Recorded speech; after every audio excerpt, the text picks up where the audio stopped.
नमस्कार, आप देख रहे हैं केबीसी न्यूज़। देखिए, बिहार में विधानसभा के चुनाव है और सभी दल, सभी पार्टियां अपनी अपनी एजेंडे को लेकर के जनता के पास, मतदाताओं के पास घूमते नज़र आ रहे हैं। बता दें कि चंद्रशेखर आज़ाद की एक पार्टी है, आज़ाद समाज पार्टी।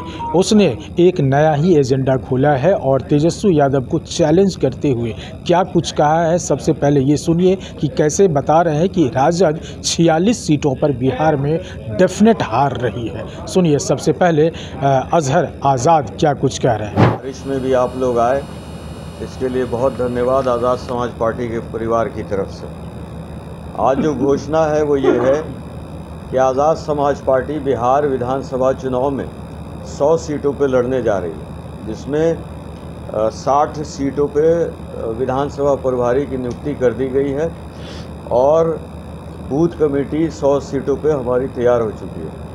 तो जल्द ही माननीय राष्ट्रीय अध्यक्ष भी 21 जुलाई को पटना आ रहे हैं। हमारा राष्ट्रीय अधिवेशन है बापू सभागार में आ रहा हूँ, जिसमें 110 सीटों में 46 सीट राजद इंडिया अलायंस हार रही है, कांग्रेस और राजद और माले मिलाकर। ये लिस्ट आपको देने जा रहा हूँ। जो दावा इंडिया अलायंस कर रही है कि आज़ाद समाज पार्टी को बिना साथ लिए वो सरकार बना सकती है, तो मैं ये आंकड़ा आज आपको दे रहा हूँ कि 110 सीटों में भी वो 46 सीटों का नुकसान सहने जा रहे हैं। बिहार के दौरे पे हूँ लगातार। दलित समाज, पिछड़े समाज और धार्मिक अल्पसंख्यक मुसलमानों से सीधा संवाद कर रहा हूँ और ये मैं दावे के साथ कह रहा हूँ। इन आंकड़ों को चुनाव के बाद भी हम आप बैठ के चेक कर सकते हैं, इसीलिए मैं लिखित में अपने सिग्नेचर के साथ आपको दे रहा हूँ। ये लिस्ट आप ले सकते हैं, यहाँ मौजूद है। जिन सीटों पे हम लड़ने जा रहे हैं उनका मैं ऐलान कर रहा हूँ और द्वितीय सूची पहली सूची आप लोगों के पास पहुँच चुकी होगी। कुछ सीटें हैं जो ऐड हुई हैं, उनको मैं पढ़ दे रहा हूँ। गोरिया कोठी है, बरौली है, गोपालगंज सदर है, बरूराज है, सहरसा, पातेपुर, बरारी, गोविंदगंज, राजनगर एससी सीट है, गोविंदपुर, कुमरार, पटना साहिब, सिरघाटी, बोधगया, इमामगंज एससी, रफ़ीगंज, छपरा टाउन, वाल्मीकि नगर, ढाका, मधुबनी, कस्बा, Minapur, Buxar, Rajpur SC, Tarari, Rajgir, Bihar Sharif, Dhauraiya SC, Nautan, Ramnagar SC, Bettiah, Sheohar, Chhatapur, Supaul सदर, पिपरा सुपौल, आलमनगर, मधेपुरा सदर। इन सीटों पे हम प्रत्याशी उतारेंगे। मधेपुरा सदर जी, इन सीटों पे हम प्रत्याशी उतारेंगे जहां राजद एनडीए अलायंस से लड़ने में सक्षम नहीं है। हमारा सर्वे ये बता रहा है कि इंडिया अलायंस इन सीटों पे जीत दर्ज नहीं कर सकती है। हम ये चाहते हैं, हमारा पहला प्रयास है कि बिहार में एनडीए सरकार को रोका जाए और रोकने के लिए पहले तो ये इंडिया अलायंस को पहल करनी चाहिए थी कि जो मजबूत दलें हैं, जिनकी पकड़ ज़मीन पर है, शोषित वंचित समाज से है, जिनकी आवाज़ हम बने हैं, उन सबको की सहमति बनाकर साथ लेकर चलना चाहिए था।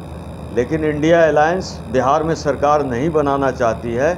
ऐसे में भाजपा को रोकने के लिए हम 100 सीट का ऐलान कर रहे हैं और 143 सीट इंडिया अलायंस को आज हम छोड़ रहे हैं ताकि वो एनडीए के साथ सीधी लड़ाई लड़ सकें और उम्मीद करते हैं, उनके भी शुभकामनाएं देते हैं कि 122 सीट 143 सीट में वो जीतें और सरकार बनाएं। उन सीटों पे अगर पार्टी ने और राष्ट्रीय अध्यक्ष, माननीय राष्ट्रीय अध्यक्ष भाई चंद्रशेखर आज़ाद जी ने अगर निर्णय लिया कि किसको सपोर्ट करना, वो निर्णय भी आप लोगों तक साझा कर दिया। तीसरे मोर्चे के तौर पर जी क्या है आपकी पूरी प्लानिंग बताइए। और आपने ये भी कहा है कि राजद को हारना पड़ेगा, क्या है ये राज? इंडिया अलायंस 110 सीटें जीती। 110 सीटों में 46 सीटें ऐसी है जो 2025 में वो जीत नहीं सकते। ऐसे में हम ये चाहते हैं कि भाजपा को किसी भी तरह बिहार में सरकार में आने से रोकना पड़ेगा। नीतीश जी रिटायरमेंट, उनका सिर्फ ऐलान बाकी है, रिटायरमेंट ऑलरेडी हो चुका। भाजपा पूरी प्लानिंग के साथ बिहार में सरकार बनाने के लिए चल रही है। जन स्वराज के नाम की पार्टी बी टीम में ऑलरेडी मेहनत करने के लिए छोड़ रखा है।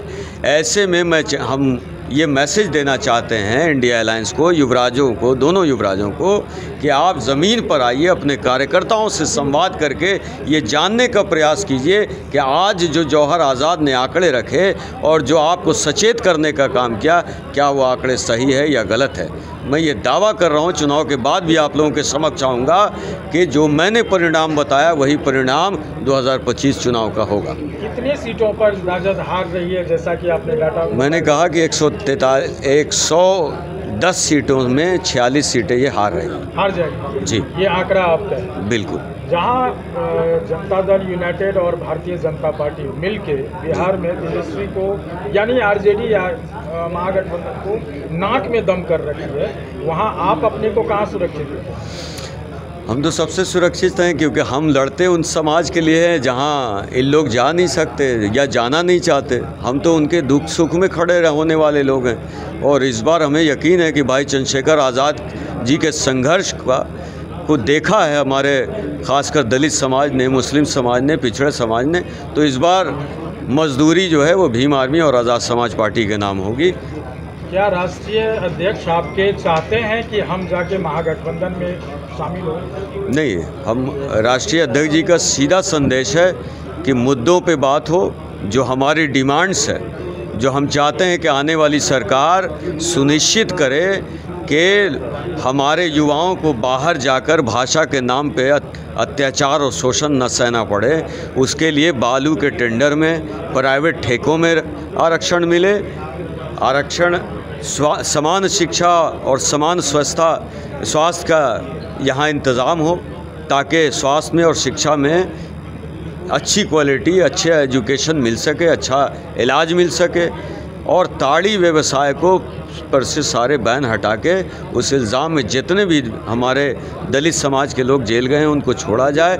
जो प्रमोशन सभी को देने के बाद दलितों का प्रमोशन रोक रखा है बिहार ने, उस प्रमोशन को जारी किया जाए।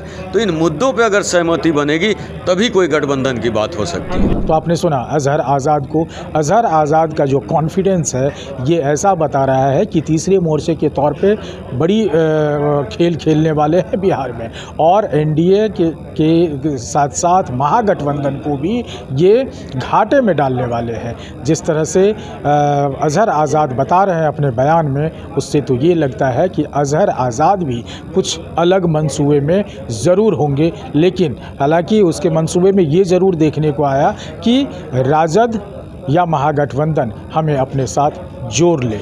लेकिन बता दें कि 2025 की चुनाव में ये अपनी एक स्थापित जगह बनाने को मेहनत कर रहे हैं। और इसमें ये देखना होगा कि जो राष्ट्रीय अध्यक्ष है चंद्रशेखर आज़ाद, उनका जो मंशा है, उनकी जो रणनीति है, चूँकि वो पुराने राजनीतिज्ञ रहे हैं, अब क्या कुछ नया रंग लाता है।